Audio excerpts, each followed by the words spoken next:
Welcome to the Two Guys, One Coup podcast with Dale and Jim, where the truth matters and progressives' feelings don't.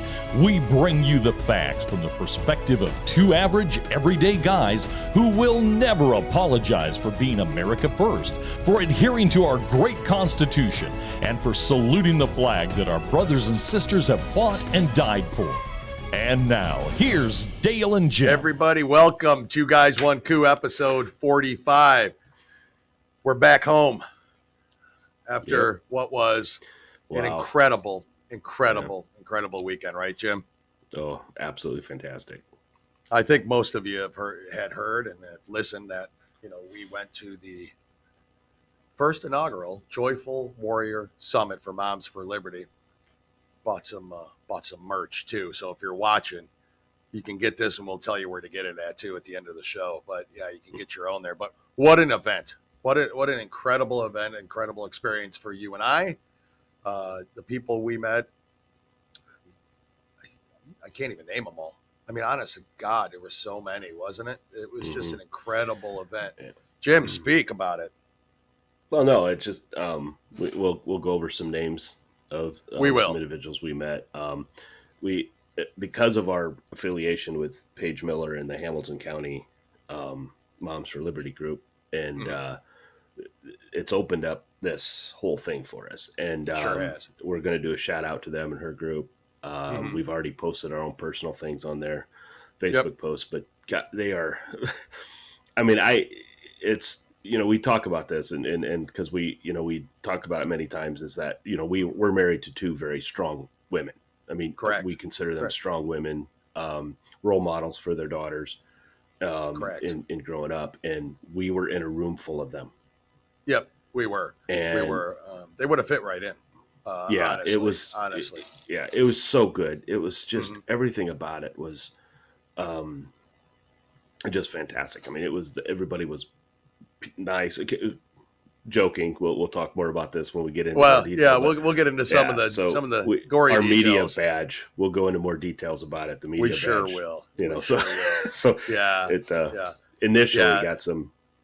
What are you doing? So, but anyway, it's this is going to be kind of a different show, folks.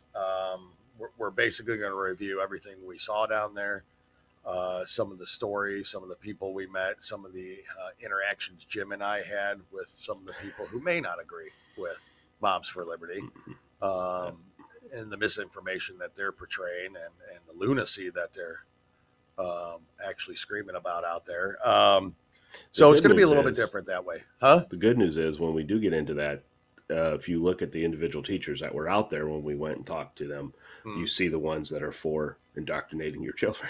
You do. I mean, they're right out there. They have their, they have their passion. I'm not going to question their teaching because I don't know anything about it. No idea. Nope. I just know some of the things that they told us were a little concerning to me. But now my kids don't go to that school, so whatever. Which doesn't? My kids don't go to any school, so it does. Right. So every teacher concerns me that thinks like they did. And Anyway, we'll get into more of that. Yeah, we'll get into it. I mean, I don't know how many breaks we're going to have in the show. It's not going to be a show full of different areas where there's going to be breaks and different stories. There's just going to be a lot of stories about this event and what occurred down there. We had the pleasure to see in person Governor Ron DeSantis speak, the First Lady of Florida, Casey DeSantis, speak. They're energetic. I mean, they can fire up a room and some people. They know what they're doing. If you had a royal family in Florida, it'd be them. You know what I mean? Just beautiful family, beautiful children, beautiful message, just perfect. I'm going to hate to lose them in 2 years, but willing to sacrifice it for our country. That's for sure. Willing to sacrifice it. This guy's good. He's just good. We've talked about this, and if no one's heard him speak, one, I recommend you highly going out and listening to him. But Dale and I talked about this before. It was Reagan feel. I mean, it gave me that feeling, especially listen to Casey, when she spoke, and then he's the passion that they have for the state of Florida. and eventually it will be America. Yep. Hopefully, 2024. Hopefully So it'll be America. The man, you look at his background, because you went over it. You reviewed it many episodes before about him and what he is, and man, it just gives me a Reagan feel to it. And you and I've talked about that leadership in the president position since Reagan has been small, right? I mean, I think other than Trump, there was really no leadership there. Pretty weak, to be honest with you. And I know some people are going to say that Obama was leader. No, I don't believe he was. I really don't. I can't classify that as leadership. I can't, for sure. No, because if you really look at what he did, inspiring to some, and I get that. Exactly. Yep. And he was absolutely inspiring, because African American kids can look up there and say, correct there. But you can't take that away. But other than what he did, I think he set relationship back. I think so. I think so too. That's just me. So anyway, I agree. But yeah, it was amazing. And I mean, just to know, and what I really found, really interesting about Casey DeSantis, who would make an incredible first lady. Of course, she will be bashed by the media, and we'll get into more about this in a minute. But she will be bashed by them, just like Melania was. What's the bash? I don't know. Their backgrounds are, they're squeaky clean people. If there was stuff on them, it'd been out already. Exactly. That's the issue. Well, now, to hear her talk, I'm sorry. Go on. No, I'm sorry. All they can do right now is pin gay, anti-gay, and that's not at all what. Yeah, and that's not at all what it is. Anybody with ears and eyes can clearly determine that that's not the case. But how she spoke about him and it made a lot of sense, because she talked about, he came from humble beginnings in, Bradenton, Florida, which is not too far from Tampa, where this summit was held. He was fortunate enough to be good at baseball, got scholarships, and good at baseball and intelligent, got scholarships to Harvard and Yale, small schools, and then decides and then what I liked from there was, like, he could have done anything he wanted with that degree, and decided he wanted to serve his country and join the military. Crazy. That's after college. That's after he's got his degrees, after he's done all that. Then, of course, he was in JAG. He was, Navy SEALs. It's the whole, it's really an American dream. It really is. Story. Was it the Bronze Star that he received from the SEALs? He did. Bronze Star from the SEALs. And come on, guys. That's pretty solid there. Come on, because he wasn't technically a SEAL. He was helping with them, right? He helped coordinate and do that stuff. But when you get, these are the elite of the elite warriors, guys. And they are. And he received the Bronze Star from them. So correct. I'm gonna venture to guess he's a pretty classy guy. I'm going to venture to guess that, and you can tell that. And their family's amazing, and so you take that. And his leadership here in Florida, what he's done in Florida, we've reviewed that 100 times. The free state of Florida, they say it all the time, and it's true. It's very true. Jim got to experience it this past week on both sides. Jealous. Free, but jealous. Free on both sides. Freedom of speech, freedom to assemble, freedom. You got to see it on both sides. So him being in the SEALs and all that. I think the only SEALs Biden is aware of are the ones at SeaWorld, it just, you take that leadership and his experience, and then you throw it over to stumbling, bumbling Joe, the buffoon in charge, and there's just no comparison. Hell, it just you take Jimmy Carter's leadership and you compare it, and it's not close. That's right. Which is something we might get into a little bit, and I think we will talk about the Carter era and how that affected education. Yep. As we know it now. We learned. See, we did what reporters should do. We actually listened to what they were saying. We didn't have an agenda coming in. And we're going to report on it, and we'll talk about, there's so much, like, literally this show could jump back and forth 500 times, and it really could, because in my ADHD mind, there's just a lot to process down there. There was a lot to take in, a lot of good information, and a lot of things that are still coming up. I'm going to let the people know now, we did sit down to talk to Tiffany Justice and Tina Deskovich, the co-founders of Moms for Liberty. I've advertised it on Facebook. Unfortunately, folks, the recording did not come out so well. I'm going to try to piecemeal some of that for maybe Thursday's show, so you can hear some of it if I can do that. We're two guys. We had our equipment, we had it set up, we thought everything was going well. We did have massive Wi-Fi issues at that event. Storms all over the place, and then storms that would hit would knock out everything. It was literally insanity at some of the time with the storms that came down there. Jim got to experience some afternoon thunderstorms in Florida, and basically the thunder is under you, the lightning's above you, and it's just like it's insane. And then the monsoons hit. Yeah, I had to grab onto the Jim and kind of cuddle him a little bit. Just say, rub his head and say, "It's going to be okay, little Jimmy. It'll be okay. We'll get through it." So, but anyways, yeah. So that was pretty much a daily event. The storms there every afternoon in Tampa. But what a beautiful event! What a classy event! What classy people! So amazing. Go on, Jim. No, not at all. One of the things that Dale and I, to tell you the character of January Littlejohn, just want to give you. She has, Dale, we had an experience with her that was just, it was little. From an outside person looking at it, it may think, oh, that's okay. That's nothing. But we interviewed her. If you remember, all our listeners, we interviewed her. And if you didn't, we recommend you going back and listening to it. And it was, and she had issues with her audio on her end. Yeah. So, video on her end. So we only could run the audio of that. But yeah. And she met us the one time on our podcast. Yep. And so we saw her. She was coming up the escalator. She was talking to somebody. She turns around and looks. And initially she was telling us that she thought, wow, who are those two guys staring at me? And then she turned around again. And she's like, oh, my God.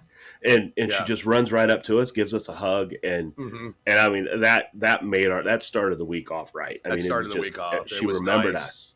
I mean, we're not Fox News. We're not these major networks that they're seeing. Nope. We're just two guys that do a podcast. And the fact that she recognized us, remembered us, it was just, it was a phenomenal thing. And that kind of started that point off there. But that tells you the kind of person she is too. Yep. Correct. I mean, it's like, she is this person. She, she has all these degrees and stuff. And she's interviewed with the top people. She's interviewed everybody. She's she's a big draw because her story is so important, to the cause. That then she turns around, and which was great because behind us. Okay, let's start over. Jim. Okay, let's just start the show this way. We show up in Tampa. All right. We decide. So let's just start off the show this way. We show up in Tampa. Jim runs up to me in the parking lot of the hotel, gives me a big old beer hug. Jumped on you, you grabbed me, we bounced up and down. It was basically like a Dirty Dancing moment. Exactly. It was beautiful. It was very beautiful in the parking lot there. Anyways. Me being Jennifer Grey, right? Yeah. At least you're alive. Too soon? No way. Yeah, anyways, next we record a podcast that night. You guys heard it, so you heard. It was fine. It was as good as we could do there in the hotel again during a major thunderstorm because you heard nothing but that was what it was like, folks. Not all day long, but every afternoon, probably from about 3 o'clock to 7 or 8 o'clock, all hell broke loose. The skies opened up, and which did oddly enough clear away some protesters. We'll get into that later.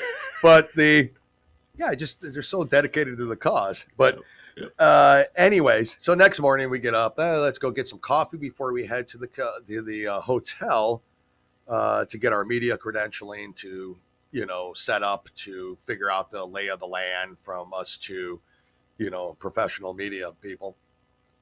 So we stop and get coffee, which is fine. We get coffee. First of all, they were like, oh, we're closed. Power was knocked out from the thunderstorm last night. And we're like, oh, okay, we were just getting coffee. They're like, oh, we already have it made. We're throwing it out. So here, just take it. Well, we paid for it, but they gave us some coffee. We go outside. We said, okay, let's sit down out here for a minute, right? Well, I don't know if all the listeners know, and I don't mind admitting it. I do have one terrible habit, just one, and that is a nicotine habit. I'm a smoker. So, yes, I know I It's admitted not what it. I would have guessed, but that's okay. I've been around you a while, so Yeah, I know. And it's just one bad habit, right, Jim? One only. Hey, Um, we like our bourbon. So, there you go. two bad habits, just two only. So, anyway, so I'm like, okay, let me have a cigarette. I don't smoke in my vehicle. I don't. So let's just, I'm going to have one. I'm sitting there. I decide it's a good time to call my wife, right? Kind of tell her how things are going so far and all that. So I'm on the phone. And this lovely, lovely resident, what his address is, I don't know, but I think it's like 1234 outside lane. So, anyways, let's just say he didn't have a home, right? Comes riding by on a bike, no shirt, whatever. I saw that, but I wasn't really paying attention to him. Jim sitting to the right of me at this table out front of this coffee shop. And he asked me for a cigarette. I kind of heard that, and I kind of just brushed him off. So if you're listening, I just kind of waved my hand while I'm still holding the phone. Yeah, I'm on the phone talking. So, right. I mean, I just kind of brushed him off and waved him on.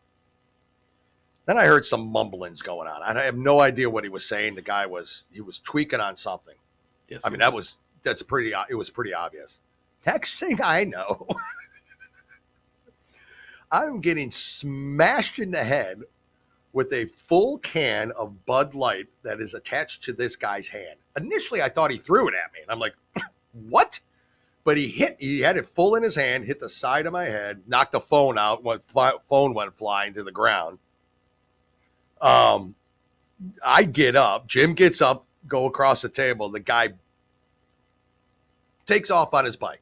I mean, basically that's it, right? Yeah. I didn't see it, but I mean, he's like kind of sucker punched to the side, hit me basically more in my hand and the phone than the side of the head. So zero damage. Mm-hmm. Even if he'd have hit me in the head, no, I want to add this noggin, probably zero damage. Add what you want, Jim. You were more of a witness because you saw it. And I'm just Dale. Yeah, I've never seen him not give a cigarette to somebody that asked. Yep. When he wasn't on the phone. I mean, he was on the phone. I mean, Dale, like for instance, if he wasn't on the phone, he would have given this guy a cigarette. I always do. So he always does. I've given packs to people. I've done. Yeah. I'm not against homeless. I'm not against any of that stuff. That's not my. A lot of people are down on their luck, and maybe it's not their fault. Maybe it is their fault. It's not for me. I don't know the person, but you're right, Jim. So thank you for mentioning that. I appreciate that because I will. But I just was not even paying attention to him, really. I mean, I'm on the phone having a conversation. So next thing you know, I'm just like, basically, phone's on the ground. I'm like, got to call you back. A homeless guy attacked me. That's what I'm telling my wife, and I hang up the phone. And as a wife, like, they're like, oh, okay. He'll call me back in a minute. Yeah, he'll just call me. I'm sure everything's okay. Well, obviously, panic mode went in on her end. But then, I call 911 because I actually stood there for a minute. I'm like, well, what the hell do I do now? I mean, like, do I call? Do I knock? I mean, what do I do? The guy's taken off. He's gone. Well, he kind of went out to the parking lot. But so having said that, I don't want to make this story super long and boring, but because there's a lot to talk about, and this is not it. It's not why we went down there. But another homeless gentleman by the name of Terrence comes running over from the Starbucks that's across the way. We didn't go to Starbucks because we don't believe in Starbucks. Okay. Came running across the way and was chasing this other homeless guy on his bike. The guy took off. Terrence comes over to us, says, I saw the whole thing, kind of says, I said, yeah, it's like this homeless dude just hit me. And Terrence is like, well, I'm homeless too. I didn't know that at the time. We didn't know that at the time. No. And he goes, we're not all like that. I won't go into the long story about Terrence because he's a talker. He's a good guy. We initially thought they were a team. We did at first. I'm like, I see some sort of homeless kind of coercion going on here. This is Terrence had an ulterior motive. Yeah, Terrence had an ulterior motive. He wanted a sandwich. He wanted something to eat, and we gladly did it. Yeah, because he was there. He witnessed it. And he witnessed it. He waited. So just to let you know, the Hillsborough County Sheriff's Office was spot on right there. Yeah. 40 minutes later. So Dale's bleeding on the sidewalk. It wasn't an emergency. I get it. I'm just kidding. The officer was very nice. But then a gentleman next door at the Isaac, who was a manager at a tropical smoothie, also kind of witnessed it all, came out. He called 911 as well. The long story short, nothing happened. Didn't get hurt. They didn't find the guy. He came back. He was riding his bike around the parking lot way out there, but they never could find him, to my knowledge. Even if they did, what are you going to do with the guy, right? I mean, it's, what am I going to say? Yeah, I want to press charges. I'm not bleeding. Nothing happened. But that was just a real quick welcome to Tampa kind of story. There you go. I would have loved to have smashed his stupid head in that table. Oh my gosh! But I'm glad I didn't. And the one thing that we do, and the sheriff did say when she did show up, that good thing you didn't confront them, because when they're tweaking like that, they have strength. That is, and then we didn't know if he had a knife in his pocket of his shorts or anything I don't know that. So I just got up. I got up right away to make sure he didn't swing at you again, and then we just watched him walk away and right away, and then get. So yeah, it was kind of an interesting start of the week. Kind of an interesting start. Believe me, things went uphill from there. So very much so uphill. Anyways, Jim, that's kind of how it started. So Jim, interrupt me anytime. This is not scripted anything. We're just telling stories today. Every time I interrupt you, I get yelled at. God, I was right in the middle of a sentence, idiot. That is not true, Jim. It's not every time. It's most times. Yeah. Him and I, we go down, we go get the lay of the land, we get to the hotel, we go up to registration, where we have to get our media credentials, and there's where we meet Maddie. Is it Maddie Pellicer, Pellicer, with a company called Cavalry Strategies. I'll get into them a little bit later. I'm going to do a little plug for them. But between her and Sierra Kostic, they were the ones kind of that we were emailing back and forth with as far as the correspondence goes for our media credentialing. They give us our credentialing. They give us, here's where you're allowed to go. Here's where you're not allowed to go as media. So much to our surprise, because we didn't know how this works, there was a lot of breakout sessions. So, for instance, January Littlejohn was leading up breakout sessions on gender ideology and gender indoctrination in the school system. And media wasn't allowed to attend that session or a lot of sessions like that, especially, there were a lot of sessions that were geared towards getting members onto school boards, strategy sessions. And of course, you don't want media in there. And we know why. After we met them, we know why. So they take us down to the media room where they house all the media. And, they had like some bags of chips there for the media and things like that. Fig Newton bars that were pretty good. Yeah, okay. There you have it. So we go there, we walk in, we got all of our equipment, all of our stuff, and there's a series of people sitting in there, right? We don't know them. We don't know who they are, what the story is. People start asking us, oh, hey, who are you guys with? So, well, I'm Dale. This is Jim. We're with Two Guys, One Coup. It's a podcast. We're podcasters. Then the eye rolling, started. Oh, boy, podcast. You guys got media. You aren't media. You aren't journalists. You aren't this. You aren't that. It was great. And we found out the local news NBC affiliate down there. So she was all prepared. She was all prepared. Jim, tell that story. What happened? You're here for the this is 5 minutes after we enter this room. You're a reporter, and you're here for the Moms for Lemony Summit. And, I'm not a journalist by any stretch of the imagination, but when we go places or we talk about stuff, we research it, right? We find out what. Do your homework. So she asks us, are the two individuals, and we had to tell her, Tina and Tiffany, she didn't even know their names, they're from Florida, right? So for right there, we realize, that's not going to get the play that they, we're going to give you this one. But any question after this, perhaps maybe you ought to do your homework. And then the next one, she said, we got real defensive. And it's because our relationship with January. Correct. She had the nerve, we're sitting there talking about, is this really happening? Because we heard that a lot this week from people. Oh, boy. And we'll get into that here in a little bit, Mhm. that, it's not really happening. It's, this and that. And then when we talked about the situation with January, she's like, oh, wasn't that debunked? Yeah, that was debunked already, wasn't it? No, Her not story, at all. her full story about her daughter who wanted to transition in the school didn't tell them, and it's currently in litigation still. Yeah. That's been debunked. It might have been debunked by CNN, but what do you? I mean, it was debunked by NBC, ABC, all 10, CBS, all 10 listeners. MSNBC. Correct, all 10 listeners. She did it, and then we had other journalists that were just, you can tell they didn't want to be there.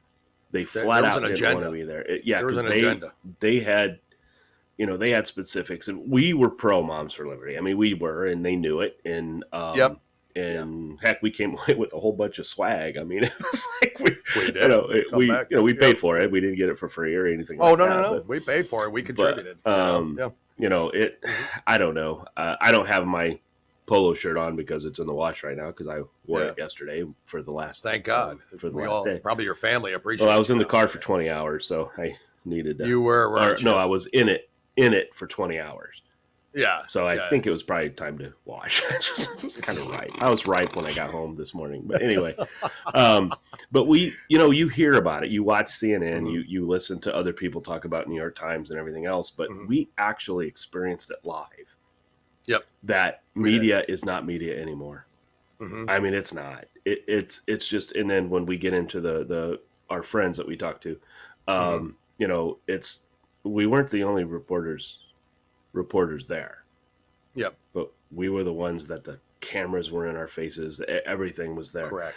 And we realized that media is gone. They didn't want to be there. We found two people the whole time, all the media people that we had, two people that were pro. One young gentleman, younger kid, I can't remember his name. I can't remember. He works for the Washington Examiner. Yeah, and he worked under Betsy DeVos. He was a speechwriter for her. And so he was pro Moms for Liberty, what's going on. And then there was another one that we met right at the end where she was a pro. Matter of fact, she tried to get him to get Ben Carson's picture, and she didn't get it in enough time. She couldn't get it. She couldn't get it in time. So was it. That was it. And there was a lot of media there. There was a lot of media. Especially the first day with DeSantis there. Yeah. Oh, for sure. So that's going on. We're meeting a lot of people. We finally got to meet Paige Miller in person, which was great. So so she's introducing us to everybody and her whole team. Jim will run through who they were and all that. But on top of that, we're just meeting everybody from around the country. Names we can't even remember at this point because, that's just how many there were. And every single one of them. Oh, you're the one who did the interview. You're the one we want to come on your show. We want to come on. So we've got list of potential coming up interviews with a lot of people. One very exciting contact I think we made was Ron DeSantis's press secretary, who gave us her information. And she has agreed contact her. She has agreed. She's agreed to come on, and she's going to put us on the long list. For a short interview with Ron DeSantis. I don't know how long this list is. It's going to be pretty long. Yeah, but if we get her, you're basically talking to him, right? She's his press secretary. I mean, she's press secretary. So we're going to reach out to her. But go on, Jim. No, it's. I mean, honestly, we the ladies from Hamilton County. I'm going to give a shout out to them because I think we're their mascot now. That's how we were joking with them, that we're their mascot. Honorary members. Paige Miller. We have Abby Rogers, Jane Spahn, Paige Miller, Ingrid Muse, and Jennifer Hendricks. Unreal. Just fabulous people. And then we met some others from Indiana. We met quite a few of them from Indiana. And Dale, it's just something that, we're used to being around strong women. We really are. And, we are.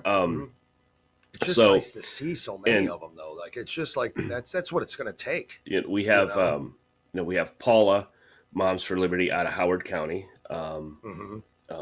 It's Paula Davis. She's she's going to give the interview with another one of hers, and now Allen County has started one up. We haven't quite. They don't have they don't have a page yet. They don't have anything like that yet. But they were really great to talk to. So we have interviews with them, and we met a young gentleman, author. And let me. Sorry, I'm going to try and grab his book. No, go ahead. Yeah. Go ahead. There's no script going on. It's Adam Coleman, and his book is entitled Black Victim to Black Victor. And he wants to come on and talk about his show. Dale's waiting for the movie to come out. I'm reading it. And folks, if you listen to Two Guys, One Coup for very long, you know, Jim's the reader, I'm the watcher. It was absolutely phenomenal because Dale goes up to him. Because Dale was talking to somebody else as he went into the meeting, and I stopped by his table and I'm looking at this and I'm like, the title intrigued me. So I talked to him a little bit, signed my book. And I was talking to him, and so then I go in and I sit down with Dale and I said, man, this guy's awesome, you know, and so I showed Dale the book, and of course Dale's first response is, when's the movie come out? You know, when's the movie come out? On the way out, he stops by the guy's booth and says to him, hey, you know, I'm with Jim, you know, Two Guys, One Coup, and I just want to tell you, I'm going to wait for the movie to come out, you know, jokingly, and he started laughing, and then he looks right at us and said, hey, I'll come on your podcast. Yeah. We didn't ask him. Okay. He asked us. And it's just, you know how many people we didn't ask and they asked us? They were excited. We had Moms for Liberty from all these chapters coming up to us. Said, we'll do it. We'll do it. We'll do it. So, so we're actually going to have to schedule stuff. I mean, we're actually going to have to put things together. I mean, and I think our weekends are gone, Jim. Yeah. But you know, it started with DeSantis, Ron DeSantis and his speech, and then Casey DeSantis. She's just, gosh, she's just so eloquent. I mean, it's just, and then they had their little daughter up there with them, which was really adorable. Yeah. Precious. I'm going to try to post. So just to let everybody know, I'm going to be, if you're watching on YouTube or Rumble, I'm going to post up some pictures. I'm going to post up with some videos in here, just to kind of give you an idea of the lay of the land and some things that happened there. But so it was amazing. But that was day one was a blur almost. But on day one, we went. I love how you. No. I love how Mrs. Day two. I love how Mrs. Sherry put it. If you're going to get to this, when we went out for a breath of fresh air. That wasn't day one. That wasn't day one because Ron DeSantis was there. Oh no. Yes, it was day one. Sorry, I'm getting my days mixed up. Yeah, Mrs. Dale and my group of protesters. Mrs. Dale. Dale said I went out for some fresh air on one of his fresh habits, air breaks. You know, on one of my fresh air breaks. That's what I call them. So I'll introduce this because this was funny. I really want you to introduce it. Well, but no, because I do. Dale looks down there. Dale looks down there and said, "Hey, there's people with signs. Let's go talk to them." And I'm like, well, you know, we want to talk to protesters. We did, and they weren't being loud. They weren't being, banging or anything like that. So we're like, all right, let's go, because I just could see this not going well. Yeah, correct. So we walked down there, and I got to tell you, there were other reporters around there, but they weren't there until we showed up. Correct. And as soon as we showed up, there were people on the ground taking pictures of our tags, our face, our badges, our cameras. badges. I mean, one guy went up, and we'll talk about him here in a little bit. I don't want to give him too much of a plug, but he shoves his phone in Dale's face, right initially, right off the bat. And so it's like, oh, it's on now. So I went over to kind of be the, but nope, it was on from that point on. We were both having conversations with different people. So Dale, go ahead and tell them the very first. I don't want to call it a confrontation because I want to respect these individuals, right? They have a right to they protest. Absolutely, they do, have a right to protest. And they were peacefully protesting. They were not, and they weren't disrupting anything. Basically, they weren't. They were telling us that they weren't against Moms for Liberty. They were against Ron DeSantis. That's who they were against. That's what they said. Except for the fascist sign that the guy, one of the teachers, except for the guy that said "Moms for," and then had crossed out liberty and said "Mom for fascism, racism, censorship, and whatever." Yeah, he's a teacher, and I if you guys know him and looked at the Tampa Times and you're down there and you see it, get your kids out of his class as quickly as possible. If anybody in Hillsborough County, Florida, has these teachers, I mean, God bless them. Yep. Hopefully they get they change their ways. A couple of them were very young. I'd say freshly, almost new teachers. Very young. And those two, I literally asked this question to. Well, first of all, the sign said, let us teach our kids, or that's what it said, right? Which intrigued us. Because that's what we heard. They're saying the same thing inside. They want to just teach the kids. Yeah. But what do they want to teach them? Mm-hmm. That's the difference. So the first question I literally addressed them with, I said, let me ask you something. And if a student came up to you and said that they were questioning their gender, questioning their identity, however they put it, I'm a boy, I want to be a girl, whatever the age group is, would you inform the parent or parents or guardian? Absolutely not. We would not inform the parent, because that would destroy the relationship we've built with that student. This is no joke, guys. This is what was said. It's exactly what they all said.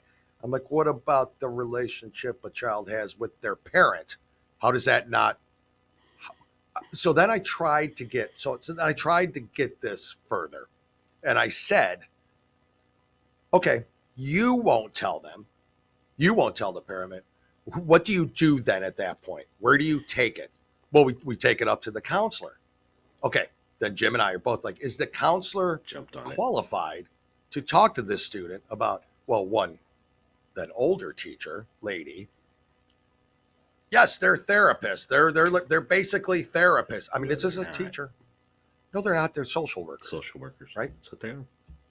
So I said, well, okay. So you take it to them. Of course, they're then going to call the parent, right? Oh, absolutely not. It's not the parent's right to know. And then they started to want to go into the 15th Amendment. And then, and I'm like, no, guys. Yeah, stop. No. Stop. Yep. No, stop. This is absolutely lunacy. You know, I understand there's a relationship a student has with a teacher. I get that. But the truth of the matter is, you know, literally, Jim, how many teachers' names do you remember from your elementary, middle, and high school? I actually know. I can tell you every one of my elementary school teachers. You cannot. Yes, I can. There's no way. Yeah, they were all at some point in time significant people in my life, and they were teachers. Okay, that's not the case for me. Okay, and that's probably not the case for most people, I would say. You know, teachers that made a difference in your life. Yeah. All right. There are teachers that do that. You are the exception to the rule because you're some sort of idiot savant. I am always the exception to the rule. That's true, but always on the other side of the scale. That's the problem. You're screwing up the bell curve. I've done it before. You have. I remember Mrs. Singer in elementary school. I don't mind saying her name. Very influential. I remember Mr. Barnes. I remember Mr. Smiley. There's a few I remember. Of course, I can go back and but you know who I've never forgotten? My parents' names. Exactly. Never. Right? Yeah. So most people aren't going to remember every teacher. You're going to remember the influential ones, either good or bad.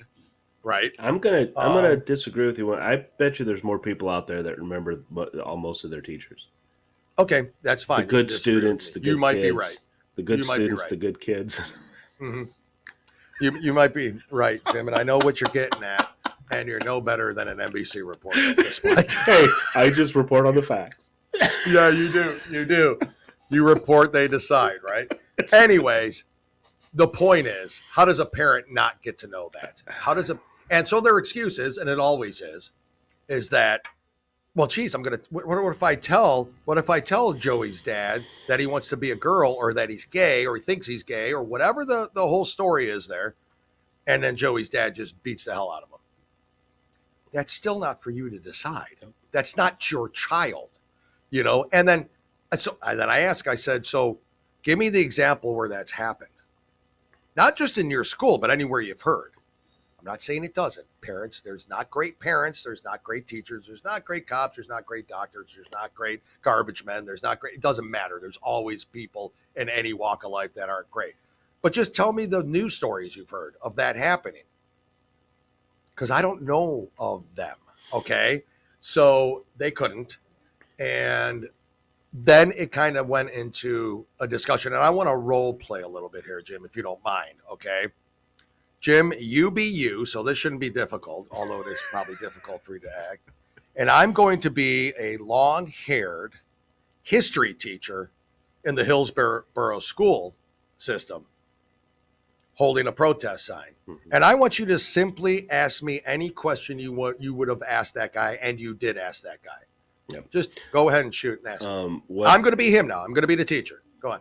Yeah. The indoctrination portion of the wokeism. So how would you go about, what are your feelings on CRT? Come on, man. Come on, man. It's not happening. There's no proof, man. Come on, man. Yeah. And Am I shitting you? Am I making this up? Now, what about some of the books that were taken out of the curriculum because they were basically child pornography, or there were wokeism, like math problems, for crying out loud, that, and I'm not quoting it exactly, but math problems like if you have two grandfathers that are racist and one grandma that's racist and you have one that's not, what percentage of family members do you have that's racist? Come on, man. That's not happening. Come on, man. You're not getting it, man. And what was that not his response to everything we said? But now I want to tell you, the point is my favorite part, if they were recording this, but of course this wouldn't get out there, but I am telling you, first of all, we did not go to confront them. We wanted to ask them. We're media. They had no problem with the other media being there asking them questions. There was a lot of other media. But we're really, what I was proud of and what Dale was proud of, because we've done stories on this. Mm-hmm. I mean, we do stories on Moms for Liberty and sometimes not Mom for Liberties. Some of the people that are going to these school boards aren't Mom for Liberty people. They're just parents that are like, this is concerning to me. Drag Queen Story Hour did not happen. But my favorite thing is every time they ask us a question, give us an example. Mm-hmm. We would. Yep. They didn't know what to say. They would always go back to, it's not happening in Florida. It's not happening in our school district. Well, okay, maybe not. It is. Of course it is. But I'll give you the benefit of the doubt because I don't teach in your school system.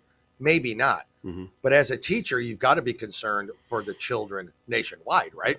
You've got to be concerned for school systems that are doing this. And they're like, teachers don't want to teach that, man. Come on. I'm like, it's not that teachers want to or not want to. Mm-hmm. What is happening there, long-haired, freaky weirdo, is that the school boards are dictating it because it's coming down from the Department of Education in a curriculum, right? So whether you call it CRT or not, and that's the way they get away with it, is they don't call it critical race theory.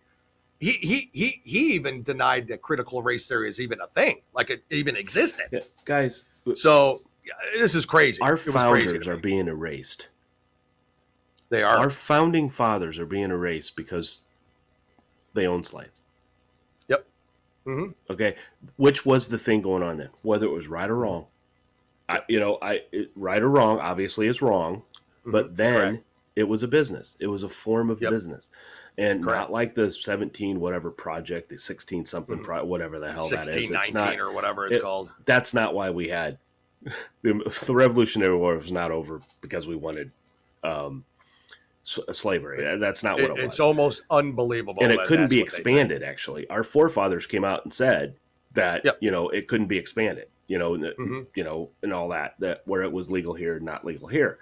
Yep, correct. And anyway, they're taking our founding fathers away because of that. Yep. So as we're talking to some of these history teachers, we tell them, okay, if you want to sit there and say that George Washington and Thomas Jefferson owned slaves, I think I could probably come up with 10 things that were really good. Yeah, I did. And the fact that they owned slaves didn't mean they were bad.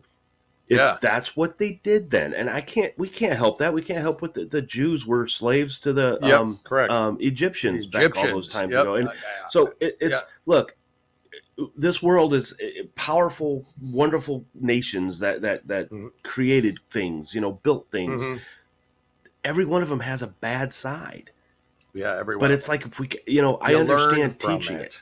I understand teaching it, but we move on. We got to be better. And so we want it taught because, hey, this was a bad moment in our history. This is what happened. This is where it's at. But Yep. when you sit there and you tell a child, that's because you're where you're at. Yep. That's where it becomes wrong.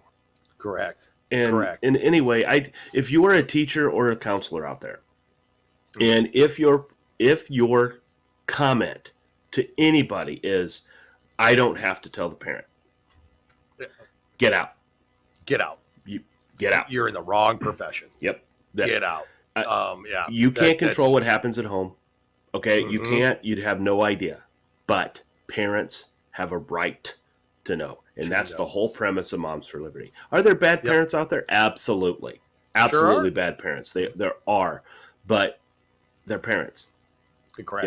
And it was an interesting thing between the journalists and then some of the teachers we interviewed. It was it was different, and we did not confront, we did not yell, we did not scream, we didn't. No, we absolutely did not. And they didn't yell at us either. I'll give them that. I mean, they weren't that way. They didn't like us. They were just well, no, they did not like us at all, and it was just absolutely insane. So, anyways, so that happened. Okay.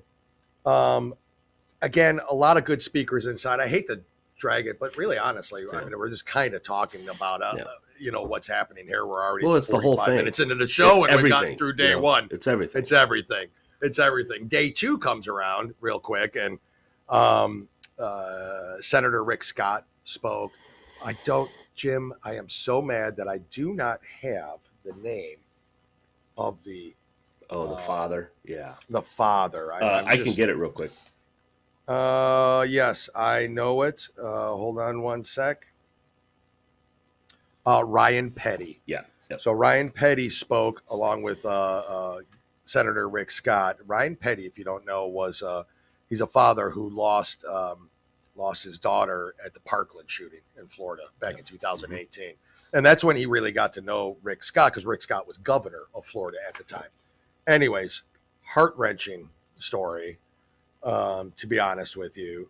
But that was a lot about school safety and that's things what like that. And that's what that's about. And he's a Second Amendment advocate. I mean, he believes in gun rights, and he wants even with what happened, safety resource officer, even with what happened. A lot of courage for him to come up and speak that. Ryan Petty is his name. If you don't know, look up his story. It's truly sad, but also inspirational in a way. And I want to ask you a question. To do that. What, this is one of the things we talked about. What was the one thing that jumped out when they talked about the person who did the crime? What, the signs? Yeah. The many multiple signs that were there. Jim, maybe you remember how many times, I mean, what was the whole, he was actually, or maybe I don't want to confuse Uvalde with Parkland. Don't get me wrong, but there was multiple signs. That everybody knew of him. Telling kids. And they knew that, saying it in school. Saying it in school he was going to do it. Saying it in school he was going to, everybody knew it. And then, tragic. The local FBI was contacted. Correct. I mean, this was a failure. That happening. It's not the gun, guys, and that's what we're trying to point out. It's not the gun that failed the system. It's correct. It's the individual that. But every kid that survived and that was witnessed, they all that didn't surprise them who the shooter was. It's like everybody knows who the shooter is when it's done. If you ask any kid right now in any school, if there was ever going to be a mass shooting, who are the kids that are going to do it? And I guarantee you, they could probably pick out some that. Or either thinking about it or have done, and that guy said it. This kid said it. This guy is kind of out there. Maybe you got to look at him or something. I'm not saying profile, but there's profiling for a reason. Yeah. And then go ahead and there's reasons. Go ahead and tell him what led to a lot of the things that from when Rick Scott was talking about what they tried to do with making the schools safer. Because these stories like the Guardians and stuff, and. I'm going to let you go ahead and tell it, please. No, can you tell that? Or go ahead. Go ahead.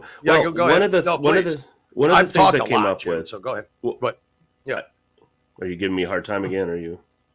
No. I've talked a lot. I'm not kidding you. I'm serious. The people are sick of hearing me. What we found out is that as soon as this shooting happened, it was Rick Scott. I mean, at the time governor just jumped Okay, he reacted, and I think a lot of people saw that respect. You know, that he jumped on it right away, and so what they did is they came up, they looked at the schools, and the schools were forced to go back through and talk about, okay, what are we going to do? What are we going to? Some schools actually have police forces. Well, that's going to be another $100,000 or millions of dollars to the budget, you know, to do that, you know, to have that.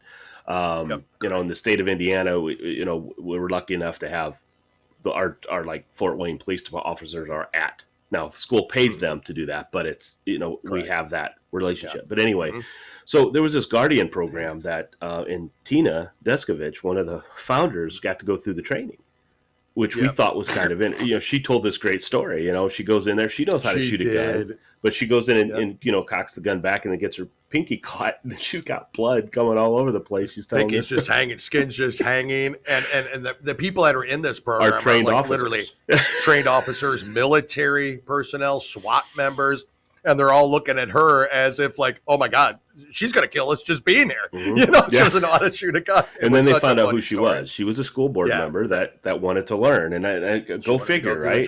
That's awesome. You know, that's a great story. And so it sure is. There now, not every county. Not every city is going to do it because there are specific mayors in certain cities that think a little differently, and you're right. So they, you know, they feel taking the gun away from the person is going to protect their children more than anything else, because no one's going to go to school with a bomb or a knife or whatever you want to do. If you want to cause harm to somebody, it doesn't matter. You're going to do it. If you can't get a gun, you're going to do it with something else.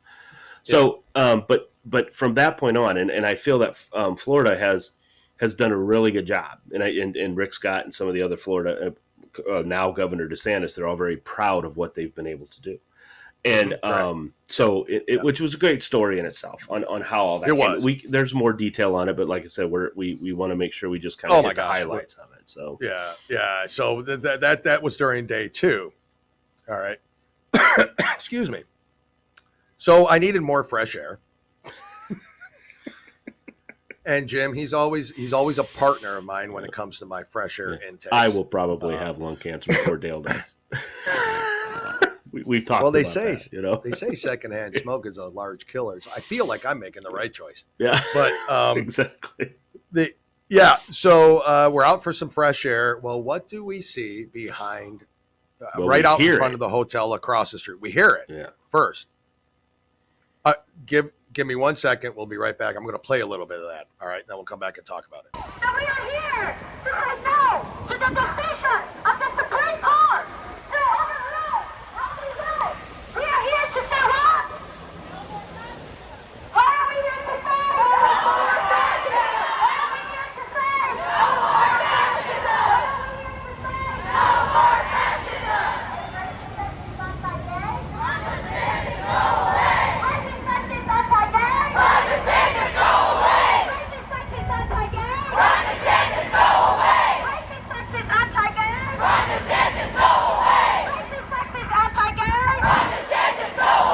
Okay, so that's what Jim and I heard as we were walking out of the hotel. And I'm like, wow, that's a pretty good crowd they have over there. What are they yelling about? So we meander our way down, literally directly right across the street from them, all the time in my head thinking, I really want to go over there. we probably would have talk to these people. We wouldn't have got a word in edgewise. Because what I'm seeing over there is signs like, I wish my uterus had the same rights as an AR-15. So I'll let the audience think about that for a minute. We can go into details about that. But what if my vagina? That. Yep. What was that? My vagina, what is it? Shot a bullet. What if my vagina shot a bullet? Whoa. I mean, that's pretty impressive vagina. Scary as hell. Scary as hell, but I mean, impressive. The other one, the only, and I'm sorry about the language, guys, and we're not, super family friendly all the time, but this one said the only pussy needing regulated was Ron DeSantis. I mean, that's nice, good military background. 95% of the signs had to do with abortion. Yep. Had to do with abortion. Which had nothing to do with what was going on in that room. No. So. And they were screaming about Ron DeSantis. So what I thought was really funny about this was, as usual, they were a day late. Ron DeSantis wasn't there. He was there the day before. Yeah. What you heard was probably some screaming banshee with I couldn't even find this woman. She was in a wheelchair. She with was a megaphone. With a megaphone. She was Megaphone going around. She would say something, and then they would scream this something Ron DeSantis. You guys probably heard it. I don't even know what they were saying. I wasn't really paying attention to what they were saying, but this was constantly going on, and they were loud, and they never shut up. Okay. This went on for how long?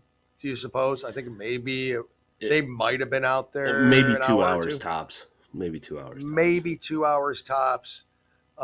Really, really dedicated to the cause. They gave 2 hours of their day to come out, and the signs they made were just absolutely. Nothing. I believe a kindergarten arts kid could make better ones. Nothing just to do. Absolutely ridiculous. But yeah, that's the most important part. Had nothing to do with the conference. You have mothers out there, right, screaming for their women's rights, while inside you have mothers champion parental rights. You can't make it up, people. This is what happened. Oh, so that was very well. They do make it up. They do make it up. And then the whole thing ended on what was the third day, which was their awards show at the end, which was incredibly emotional time because guys, what you got to understand is this. That Jim and I got in their little papers and their little blogs, and there's, they did this and they did that. We made the Tampa Times. We did. We made the Tampa Times, so good for us. Two guys, one coup. They did say our name, and I'm like, thank you. Yeah, thank you for awesome. mentioning Thank it. you. Yeah, I appreciate it. Mm-hmm. Next time, spell my name right. Yeah, dummy. I know. But they spelled my name right. They did. And by the way, folks, this is media. Yeah. They took pictures of our badges. So they can make sure. I actually held it up to one and I said, if you're going to do a hit piece on me, at least spell my name right.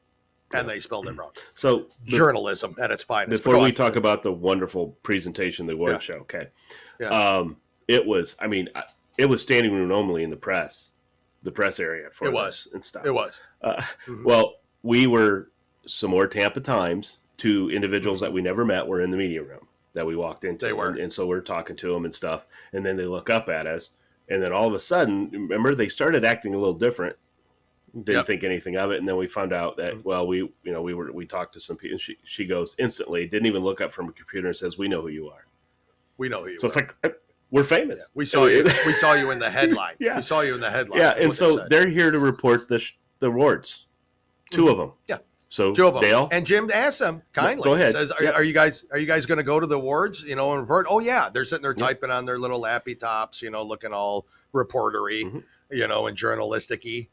These are words I make up, and I like it. So but we get our sports coats on, and we're dressed and Jim's up. Like looking spiffy. I mean, we've never looked better, Jim. Let's be honest. Right. That's who we are. We looked great, bigly. So Jim asked. Jim got dark for a minute. Jim asked, "Are you going to? Are you going to go to the awards show? Are you going to report on that?" Yes, we'll be in there. Never showed up. They never came in once. There was only two people there. That was you and me. Yep. We were the only two media at the awards show. Yep. Guys, this is what's happening. So I'm gonna give a plug for somebody right now. Yeah, let's do that plug, and then we'll talk about what led up to the interview. Kind of a commercial thing, because there's some interesting stuff that this person told me. So, real quick, at an event like this, and I it's something we learned, but there's media companies that help control the media. And what I mean by control is like direct them to where they got to go, coordinate everything, set them up, help them with anything they need. The company that did this at this event was a company called Cavalry Strategies, LLC. Melissa Stone is the CEO of this company, and I'll put their name and number up on it. You'll get to see it, who they are. But if you have an event, and more specifically a conservative event, this is the company you want to, help coordinate the media and control the media because they're out of control at times. And they had to be kicked out of things because they would sneak in where they didn't belong. Jim and I aren't those guys. Nope. So, we were not those guys. But Melissa Stone is the CEO. I cannot thank her enough for it. She was incredibly wonderful to us and so informative and so helpful and just, I understand we're a conservative podcast. So, that's probably there's a lot more bond there than there would be with NBC. But when we, when we talk about, we're going to tell you how much we appreciate her and how much she liked us when we talk about our interview. But, so correct. But Melissa Stone, who's she's got a heck of a history, and I'll review that at some other time. But if you need anything like public affairs, cavalry strategy guides organizations in winning the daily news cycle by driving proactive messages. So they kind of help coordinate all that. They also do brand strength. Sometimes finding an organization's voice or message can be most difficult for the people who are the closest to it. That's true. So they can help you coordinate all, what brand, what you're trying to get out there, the messaging itself. And then I like this one. They help with crisis management. Yep. And this is important. And here's what they say about it. Times of crisis can often be paralyzing to an organization, no doubt. Cavalry Strategy specializes in crisis management strategies to protect or restore an organization's brand. Through years of experience responding to hurricanes, the H1N1 pandemic, the Deepwater Horizon oil spill, which I think we all know what that is. It was a movie. And more. Cavalry Strategies experience in disaster situations can stabilize and strengthen an organization during vulnerable times. This group so you've got Melissa Stone, who's the CEO, and then we have Sierra Kostick, who's the account manager, Maddie Pellicker, who's account strategist, were incredibly helpful to us in ways you don't even know. Look, you're going to have their email address up there as well. But if you have an event where media is going to attend and you need to coordinate all that, these are the people to call, no doubt about it. But go on, Jim. And I'm saying from two people that we had no idea. We had no idea. We've never been meeting anywhere, and we show up, and they were spot on with us. And just to give you an idea, guys, they're not everybody that asked for a press pass was given one. Nope. There was a couple liberal blogs that tried to get in there, and magazines, Mother Jones, which is a massive one. Rolling Stone couldn't get in, and Jim and Dale did. They they did a background. They watched us. They knew about us and everything. So Dale, let's talk about the interview and how it led up, and then we maybe close it a little bit. Exactly. So again, we got the opportunity to talk to Tina Deskovich, Tiffany Justice, co-founders of Moms for Liberty. Again, I think I briefly went over that the video and the recording, things happen. We're going to try to get them back on to do a remote and all that to get a full interview with them. But, we had a scheduled time. They're running around with their chickens, like chickens with their heads cut off. They were involved in every aspect of this summit. How they did it, I do not know. Coordinating everything, and I know they have a team, and they will always tell you that it wasn't us. It's not us. It's not just us, and it's true. There's a lot of people that helped coordinate all this, but literally they were deeply. I mean, it's their summit. It's their idea. It's their baby. It's their. And, 38 states, 100,000 plus people, 200 counties now in the nation that they're in. So Jim and I are kind of sitting there, kind of waiting for him to come down to interview in the media room and all that. And Melissa Stone, Cavalry Strategies, soldiers, she comes in with them. She stays for every interview. I mean, that's how much they kind of take care of the people, the clients that hire them. But she stayed in the interview. But Jim, go ahead. You could tell her how that started. Well, so what was really cool about it is we come in and we're nervous. I mean, we were nervous all day. You want to talk about two of the women that are talked about in the news today in a positive way and sometimes negative way, obviously. But these are wonderful obviously women. A lot. And that was something I wanted to get into. They were on Fox News and on Tucker Carlson. They're on all these shows.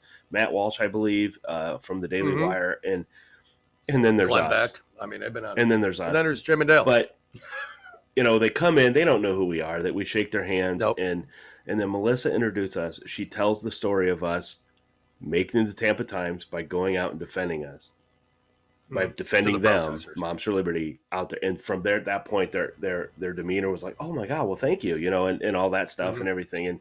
And so Melissa just helped calm it down a little bit. I think helped us a little bit at ease. Well, you. Yep, exactly. Break the ice. You a little bit. Ice. That's yeah.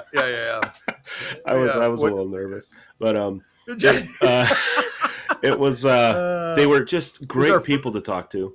And oh my gosh, we couldn't ask them to everybody. We couldn't ask them a bunch of questions because we had some deep questions that we wanted to get to that to talk to them about, but they had limited time. And as a matter of fact, we found out from Melissa that they probably appreciated how we did it because they're just tired. They had to go do a shoot with all the other ladies of photo Moms shoot for with Liberty all of them and men. There were some men there. I want to make sure that we. There was. For sure, men and chapters and all that. Yeah, anybody can join. The interview with those two, the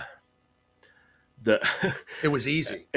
It was easy. They're easy to talk to. They're just so down to earth people, and it's just and good people, and what they deal with day in and day out. Because we asked them that. We asked them how do you deal with the haters out there and stuff, and they because we're experiencing it, but we don't. Care. We're experiencing a little bit, but we don't care. And guess what? They don't either because they believe in their cause, and that was basically their answer. They're grown women. They know themselves. They know where they stand. They know where they belong. They know right from wrong. It's an easy thing to just brush off the haters, and they have a lot of them. Not only them, but the members, Jim. And I'm sorry, I did interrupt you this time. No, that's fine. But the members, the 500 plus that were there and the 100,000 that are out there fighting are being attacked daily, brutally by school board members all the way up to the attorney general. And we heard Paige Miller tell us about that. That's what they're fighting against. And guess what? They're getting stronger and stronger and stronger. Next year's summit, I can't even imagine what it's going to be. It's going to be amazing. What I like and what I can't, because it's always funny, is if you are a school board and you see a group called Moms for Liberty coming to your meeting, give up. Give up. You're not winning. You are not winning. You can't win that message. No, they will destroy you. And and I'm not saying that is evil. They're going to point out what you are doing, your evil ways. To how many times did we have to watch these videos where parents were reading books that were in the libraries, and the head of the school boards would shut it down. Because Matt Walsh had one on his podcast. Just recently on his podcast. Shuts it down because they said, sir, this is not the proper way. There's kids here and everything else. And the whole point of the matter is, but this is a book you guys approved to be in the school, in the library. Yeah. Child pornography. Yep. And his microphone was blacked out. So these are parents that are getting it condemned for all of this stuff. Now, when, Dale, if these councilmen, or these school board members approve books in the classroom and child pornography is found in it, shouldn't they be punished some way? They should be shot. It's child pornography. That's the only way to stop it. Yes, they should. That is the only way to stop this, is to go after the school board members who missed it. Prosecute them. Because you should not be missing this. Guys, come on. There was we reported on it. There was like a first grade that had a picture of two guys. Yep, correct. And not just kissing. I mean, they were leg locked and everything. And it's like, are you freaking kidding me? You're kidding me. 5 years ago, you would have been in jail. Yep. And those teachers that we talked to that were protesting out front, it's not happening. It's just not happening. It's happening nowhere. It's all made up. Everything's been debunked. There's no proof. I don't know what world these people live in, but it's lunacy. They're lunatics. Well, they're also the ones that think the economy's great. There you have it. We found the 5 Biden supporters, but somehow he won. I don't know. Somehow he won. Jim, we have a lot more to talk to. Guys, I'm sorry if we rambled on a lot. That's not the take I got from this. And we didn't really get into the Department of Education and how that started. We'll save that for next episode. That's a story in itself. But what I took from this is that this one point. They will stop at nothing. They are strong. They are together in their message. They know their message. They know how to present it. They're intelligent, and they are fighters, and there is no way they will lose. Yep. That's it, folks. And no way they will lose. Dell and I are trying to figure out if this is possible or not. But we've had, what was it, 7 chapters want us to be members. So I don't know if we can do that. I don't know if we're allowed to do that. And a matter of fact, when we told Melissa from Cavalry Strategies, we said, next year I think we're going to come back as members so we can, we make sure we can attend all of the. She goes, no. She goes, come back as both members, but you have to come back as media. You guys have to come back.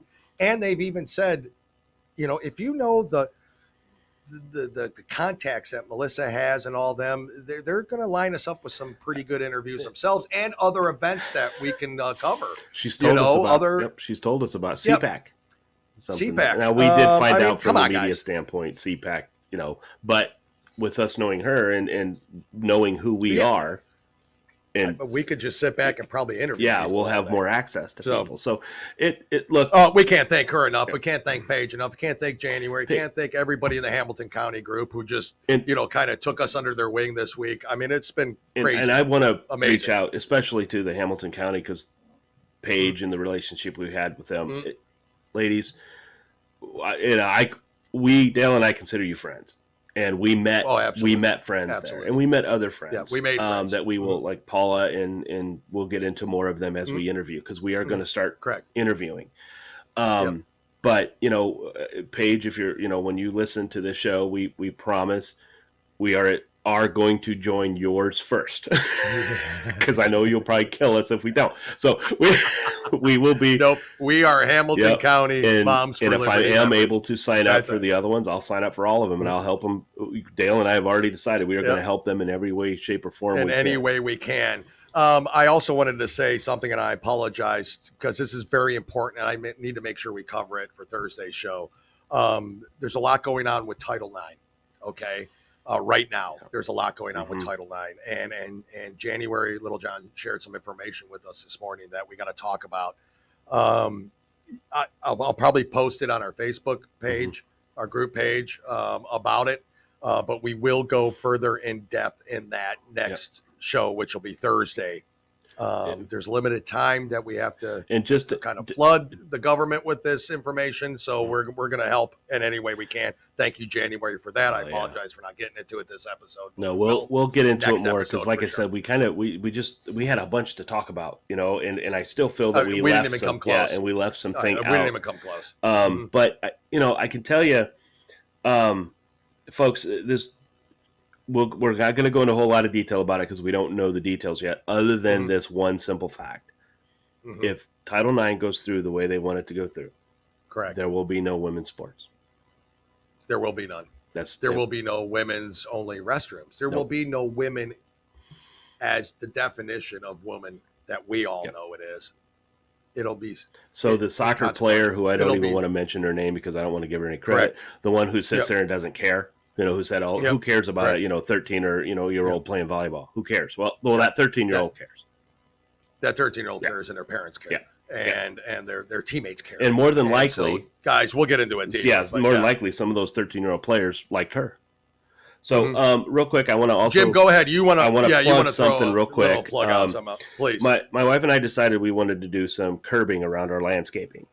Our in-laws did it, and the neighbors of theirs has done it. So we had looked, and I got to tell you, I'll if I get a chance, I'll post pictures on our Facebook page, and my Facebook page about it. But the company's called Curb Effects. It's CURBEFX.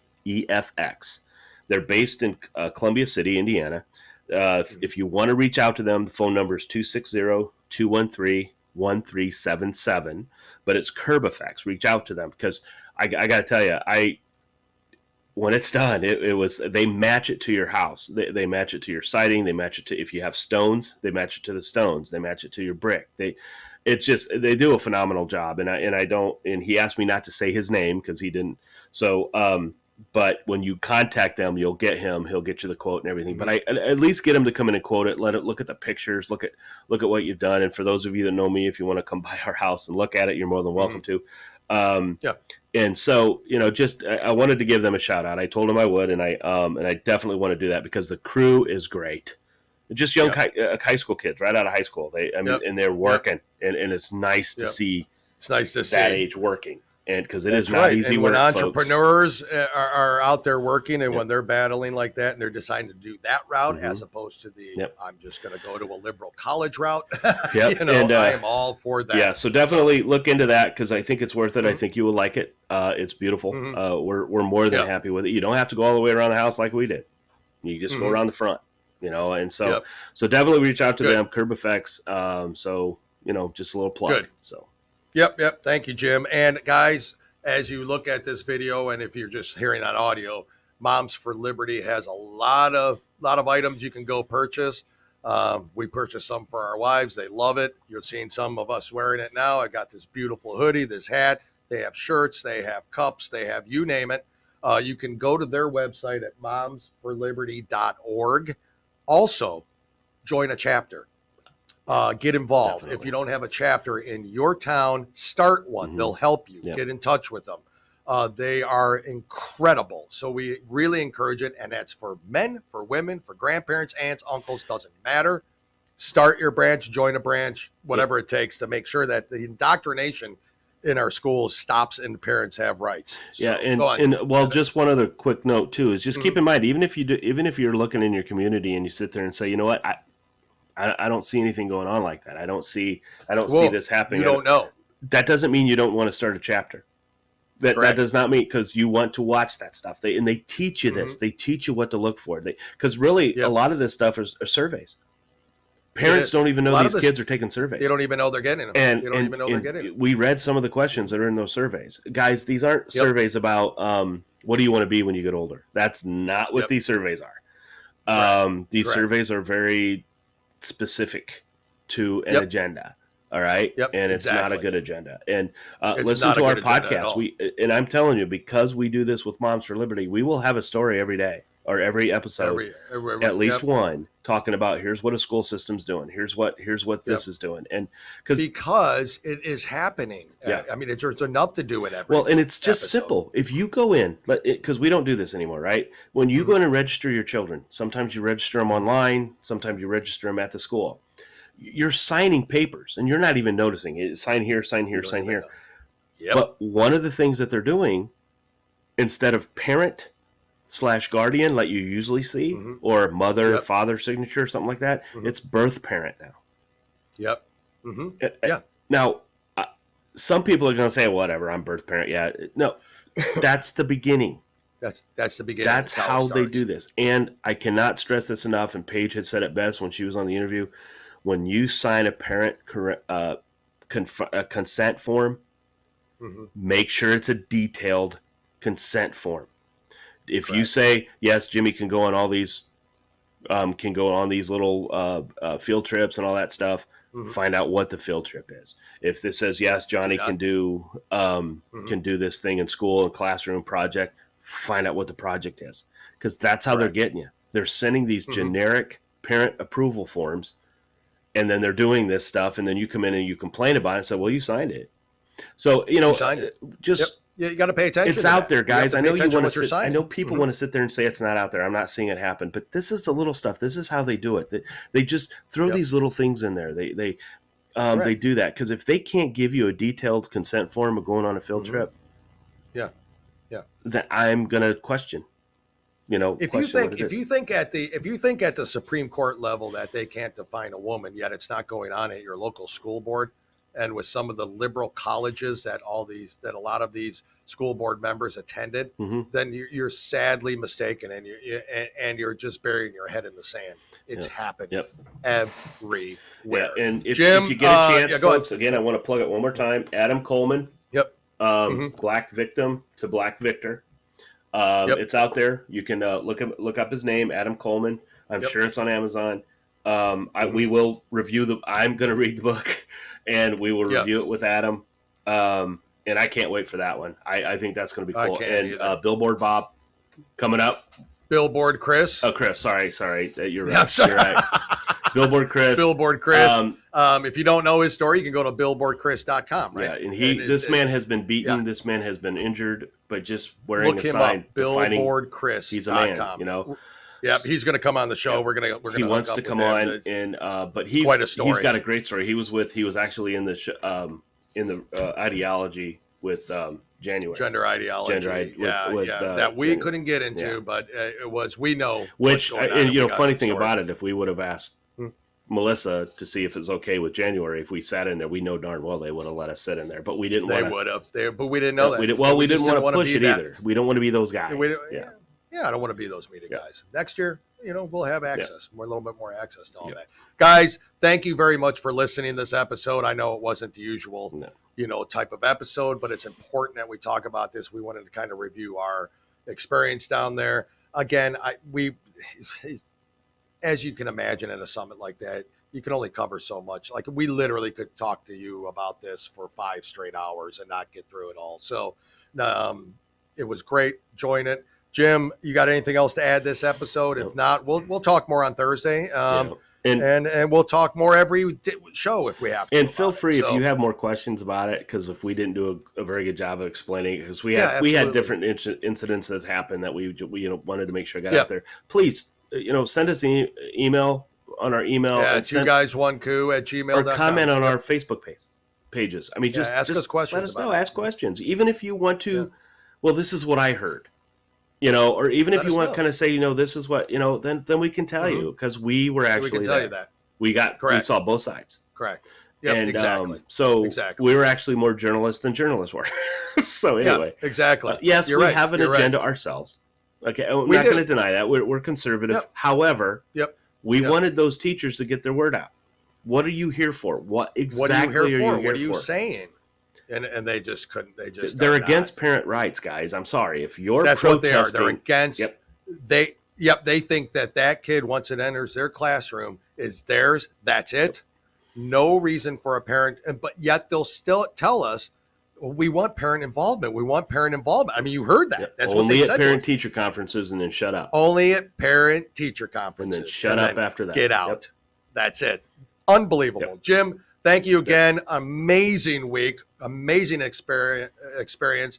Thank you, Moms for Liberty. Thank you, Tiffany and Tina. Thank you, Paige in the group. Thank you, Melissa Stone. Thank you, everybody. And most importantly, to Mrs. Dale and Mrs. Jim and our families. They have been so supportive. You should see in all the posts down there and all the comments and stuff. And they just, we could not. This is something Dale and we don't make any money on this thing, right? I mean, we make no money on it whatsoever. And when we were preparing to go down here, my wife is sitting there talking and saying, okay, business doesn't last long when your expenses are here. There's nothing coming in. Yeah, you're right. But nothing's coming in and everything's going out. Their support for us is amazing. We could not ask for any better support. And we love each other's families, because we know each other's families. And I can vouch that Dale's family is just absolutely phenomenal. And and I use that term a lot, but when I use it, I mean it. Okay, because phenomenal is the people that we dealt with, the families, and it's just this is something Dale and I want to do. It's just fun. Do we hope to make money on it someday? Doesn't everybody? I mean obviously, because it's something we want to do. Would like to eventually do full time in our lives. I mean, that may not happen until after we retire. We don't know. But in November, what's happening in life. In November of 2021, when we started this, never would we have guessed we were going to be. And thank you, fans and people listening, and their support too, because that is huge. Couldn't have done it huge. Without all and Mark's going to tell you at the end of the show how you can share it and contact us. Extended family. It's really important to do it. Extended families as well, because I have you have your brothers and sister-in-laws and stuff, and I have mine, and my in-laws have been very, very supportive. Especially my mother-in-law watches it. I mean, she if it is not posted at 12 o'clock, what's going on? Where is it? What's where is it? What's wrong? So our whole family, extended family, a lot of pressure to make her happy. Because she wants that, and she's actually one of the nice ones that actually want to see our lovely faces. She hates it when we're not on. And I do have a quick thing. Her birthday was yesterday, so. Happy birthday, mommy-in-law. Yep. Happy birthday. So, Jim, thank you very much. Great show. Drug on a little bit, but that's okay. That's what we don't do. care. That's who we are. It's what we do. We'll talk to you all on Thursday with some more information, anything else we find. In the meantime, you'll follow us everywhere that Mark's about to tell you to follow us, and we do appreciate it. So, Jim, thank you again for an amazing weekend. Awesome. And couldn't have done it without you as well. So awesome. We'll talk to you later. Okay. Bye, guys. Bye. You've been listening to the Two Guys, One Coup podcast with Dale and Jim. Remember, you can watch on YouTube and Rumble and listen on Spotify, Apple Podcasts, Stitcher, or anywhere you listen to podcasts. And if you like what you hear, go ahead and give us a 5-star review. We really appreciate it, and it helps others find us when searching for podcasts. Don't forget to follow us on Facebook and TikTok. Just search for Two Guys, One Coup. That's the number 2, guys, and the number 1, Coup, C-O-U-P. Thanks again for listening to the Two Guys, One Coup podcast, and God bless the United States of America.